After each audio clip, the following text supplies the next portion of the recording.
Let's start question number 8 today.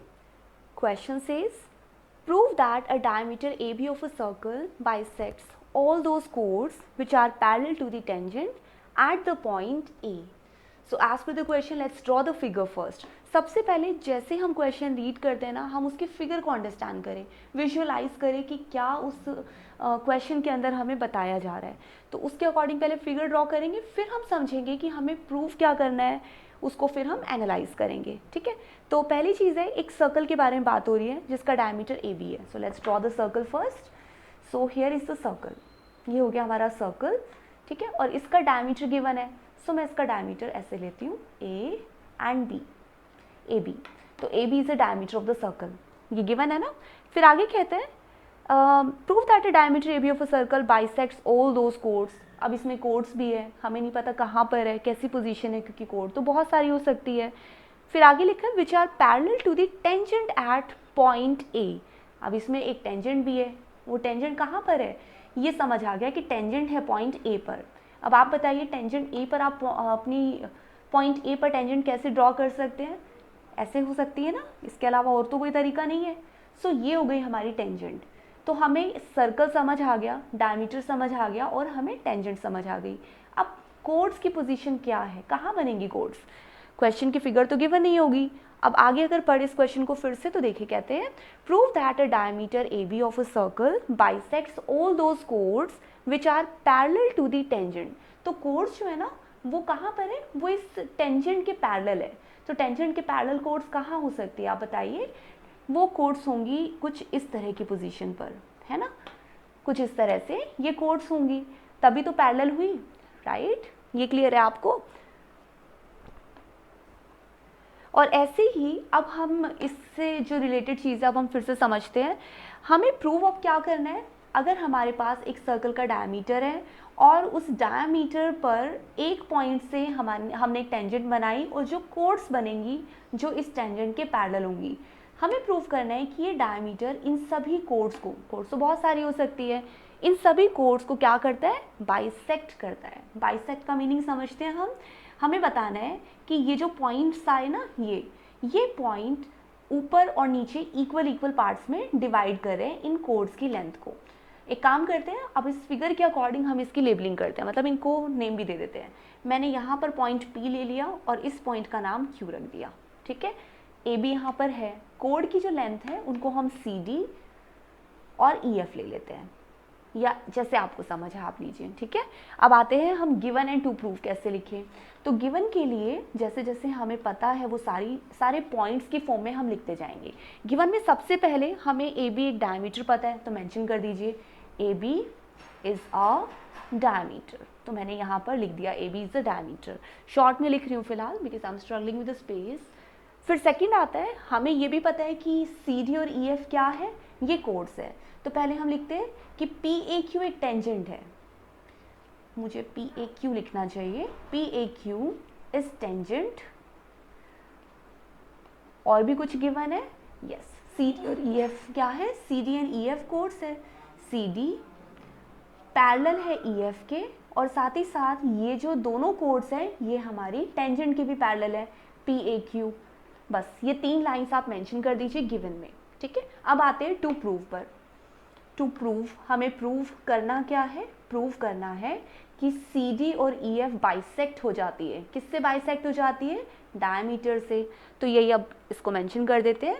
हमें prove करना है ए बी बाइसेक्ट्स, किसको बाइसेक्ट करता है ए बी, सी डी को एंड ई एफ को. इतना समझ आया. ओके, सो अब एक काम करते हैं, फिगर हमें समझ आ चुकी है, हमने ड्रॉ कर ली है. अब हम ये समझते हैं कि हम प्रूव करने के लिए कौन सी थ्योरम यूज़ कर सकते हैं. तो देखिए, हमें कोड या फिर टेंजेंट से रिलेटेड कौन सी थ्योरम यहाँ पर याद आती है. देखिए, अगर मेरे पास एक सर्कल है मेरे पास एक सर्कल है, ठीक है, इस सर्कल में मेरे पास एक कोड है. ठीक है, इस कोड को बाइसेक्ट कब कर सकता है कोई पॉइंट. कुछ थ्योरम याद आ रही है जो हमने कभी क्लास 9 में पढ़ी हो, कोई ऐसा पॉइंट जो आपको याद आ रहा हो कि बाइसेक्ट होता है. याद आया आपको. ध्यान है कि अगर हम सेंटर से कोई परपेंडिकुलर इसके ऊपर डालते हैं तो वो जो कोड होती है ना वो बाइसेक्ट हो जाती है. यानी कि अगर ये प्रूव हो जाए कि ये एंगल 90 डिग्री का बन रहा है तो ये भी प्रूव हो जाएगा कि ये बाइसेक्ट हो रही है।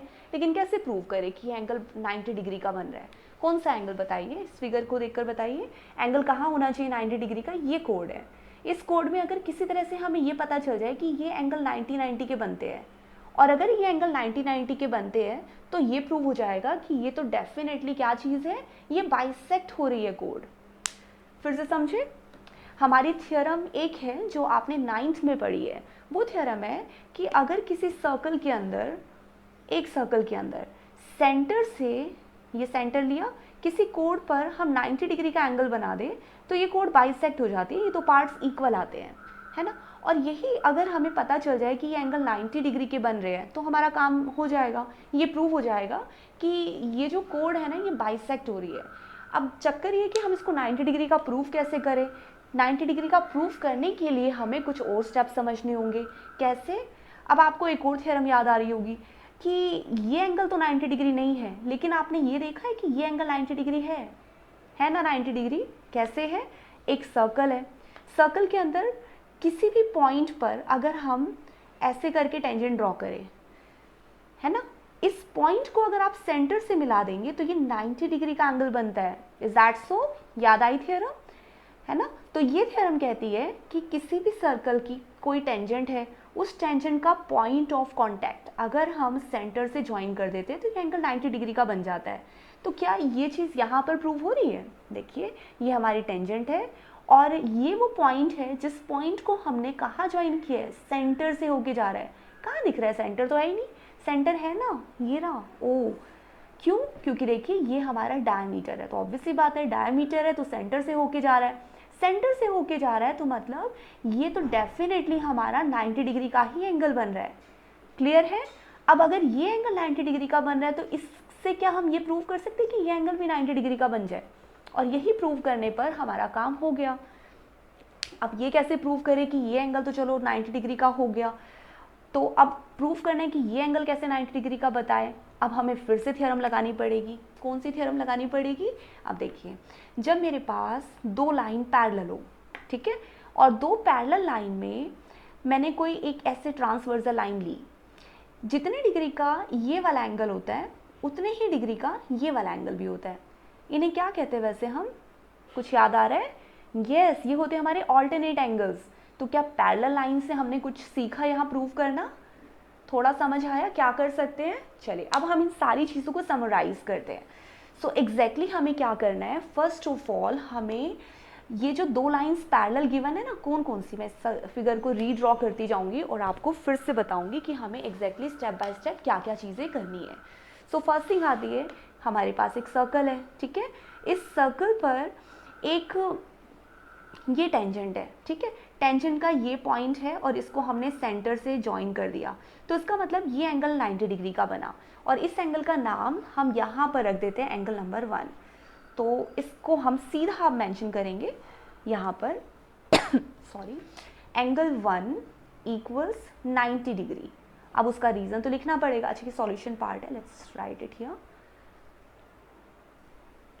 और उसका रीज़न क्या होगा? रीज़न हम लेंगे tangent at any point of a circle is perpendicular to the radius through the point of contact, है ना। या फिर अगर मैं शॉर्टकट में इसको क्या कह सकती हूँ, मैं इसको शॉर्टकट में कह सकती हूँ, पॉइंट ऑफ कॉन्टैक्ट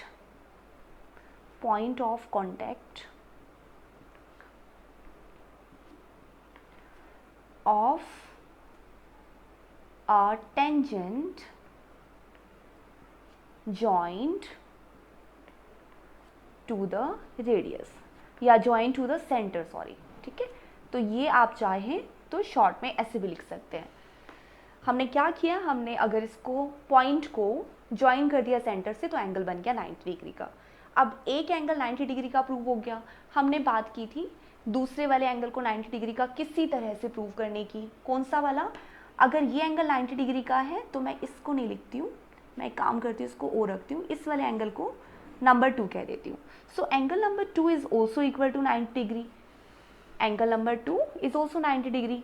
अब इसके लिए हम 90 डिग्री का कैसे प्रूव करें, क्यों प्रूव करें? ऑल्टरनेट एंगल्स है। क्यों? क्योंकि गिवन है कि ऑल्टरनेट एंगल्स है, इन्होंने खुद कहा है कि ये तो पैरेलल लाइंस है। अब इसकी फिगर एक बार फिर से समझते हैं। जब मेरे पास दो लाइनें कुछ इस तरह से पैरेलल होती है, wait a second, it's really hard for theorems to draw on such a small board.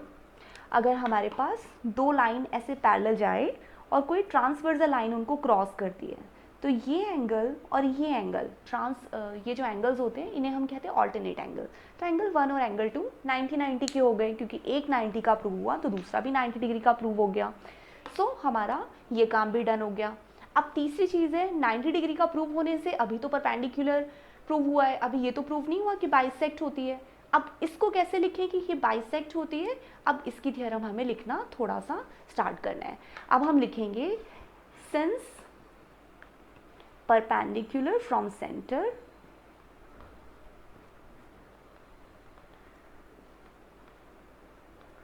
since perpendicular from center bisects the chord। अब 90 डिग्री का प्रूव हो गया, मतलब परपेंडिकुलर प्रूव हो गया, तो इसका मतलब परपेंडिकुलर अगर हम सेंटर से लेंगे तो वो कोड को बाइसेक्ट करता है। यानी कि 90 डिग्री का एंगल प्रूव होने से पता चल गया कि हमारी जो कोड है वो बाइसेक्ट हो गई। क्लियर है?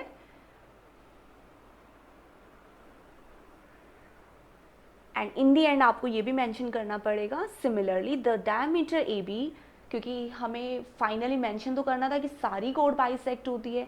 एक तो हमने प्रूव कर दी, क्या ई एफ को हम दोबारा से प्रूव करेंगे? तो बिल्कुल नहीं, आपको एंड में बस क्वेश्चन को समराइज करना है। आपको एंड में लिखना है similarly this can be proven that the diameter A B bisects all the chords. ठीक है, तो ये अब आपको मेंशन करना है।